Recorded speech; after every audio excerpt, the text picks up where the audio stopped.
निष्बुद्धा निरवध्या निरंतर निष्कारण निष्कलंका निरुपाधिर्निरीश्वर निरागारागमधनी निर्मदा मदनासिनी निर्चिंता निरहंकारा निर्मोहा मोहनाशिनी निर्ममा ममता हसनासीना पंच ब्रह्मस्वरूपिणी चिन्मयी परमानंद विज्ञान भर रूपिणी ध्यानाध्यात्रुध्येय रूप धर्म धर्म विवर्जिता विश्वरूप जागरणी स्वपन्ति अलमे मंगा पाहि हरि प्रिये अलमे मंगा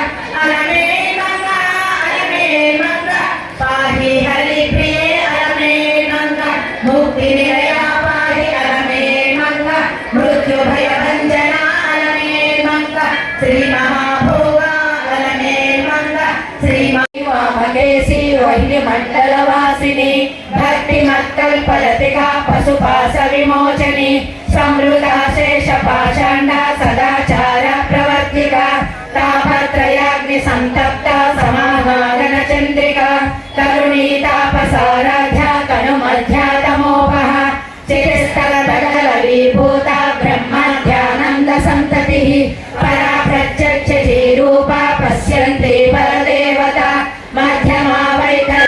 హాయ్ నమస్తే, వెల్కమ్ టు సిగ్మా9. నేను మీ బ్రహ్మేంద్ర. మనం ప్రస్తుతం పశ్చిమ గోదావరి జిల్లా భీమవరంలోని అమ్మలగన్న అమ్మ భీమవరం ఇలవేలుపు 62వ వార్షికోత్సవం అత్యంత ఘనంగా ఇక్కడ 30 రోజుల పాటు, అంటే భారతదేశంలోనే ఎక్కడా లేని విధంగా భీమవరంలో ఇక్కడ అమ్మలగన్న అమ్మది ఇక్కడ జాతర మహోత్సవాలు అత్యంత అద్భుతంగా నీరుల్లి కూరగాయ పండ్ల వర్తక సంఘం వారు మరియు అలాగే ఉత్సవ కమిటీ వారు అలాగే ఎండోమెంట్ వారు కలిసి ఇక్కడ సంయుక్తంగా కూడా భారీ ఎత్తున ఇక్కడ నిర్వహిస్తున్నారు. ప్రస్తుతం అమ్మవారికి ఇక్కడ అలంకరణలు అవి జరుగుతున్నాయి. అంటే 9 రోజుల పాటు ఇక్కడ భారీ ఎత్తున కూడా అలంకరణలు అవి జరుగుతున్నాయి. ప్రస్తుతం మనకి కేంద్ర సహాయ మంత్రి, కేంద్ర ఉక్కు భారీ పరిశ్రమల శాఖ సహాయ మంత్రి సతీమణి గారు మనతో ఇక్కడ ఉన్నారు. ఇక్కడ పారాయణం కూడా చేశారు. ఆవిడ మాటల్లో తెలుసుకుంది. మేడం గారు, మీరు ఎప్పుడైనా అప్పుడు అమ్మవారి గుడికి పారాయణంలో ఇదే ఫస్ట్ ప్రప్రదం అని విన్నాము. ఇది నిజమైన అసలు ఎలా జరుగుతుందో, అమ్మవారి అందరూ కూడా భక్తి భావంతో ఇక్కడికి వస్తున్నారు. ఈ శ్రీ మావుళ్ళమ్మ తల్లి అమ్మవారి ఆలయంలో పారాయణంలో పాల్గొనడం ఇదే మొదటిసారి. నాకు చాలా ఆనందం అనిపించింది. ఇక్కడ మహిళలు అందరూ కూడా అన్ని గ్రామాల నుంచి వచ్చి లలిత సహస్ర పారాయణం, అలాగే విష్ణు సహస్రనామం, ఇంకా శివునికి కూడా లింగాష్టకం, అన్ని స్తోత్రాలు కూడా అందరూ కలిసి పారాయణం చేసాం. అందులో నేను కూడా పారాయణం చేశాను. చాలా బాగా అనిపించింది ఇదంతా కూడా.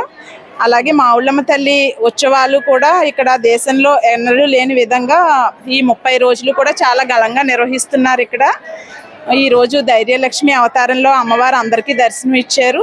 ప్రత్యేకంగా ఒక 8 రోజులు ఇక్కడ ప్రత్యేక అలంకారాలు చేస్తున్నారు మావుళ్ళమ్మ అమ్మవారికి. ఇప్పుడు మీరు ఆల్రెడీ దర్శనం చేసుకున్నారు. అక్కడ క్యూ లైన్ అయ్యి పద్ధతి కూడా నూతన పద్ధతిలో ఉన్నాయి. అవి మీకు ఏమనిపిస్తుంది? భక్తులకి సౌకర్యాలు అందుతున్నాయంట?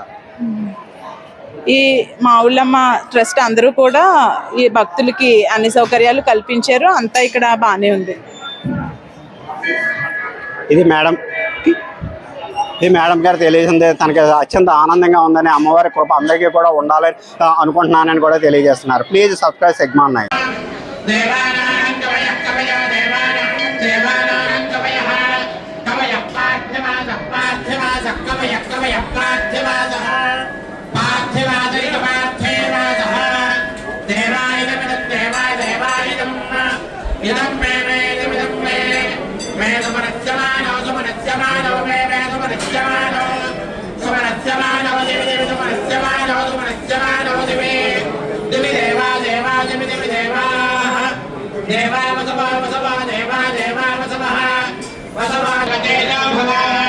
विष्णुरव श्रीमान् भव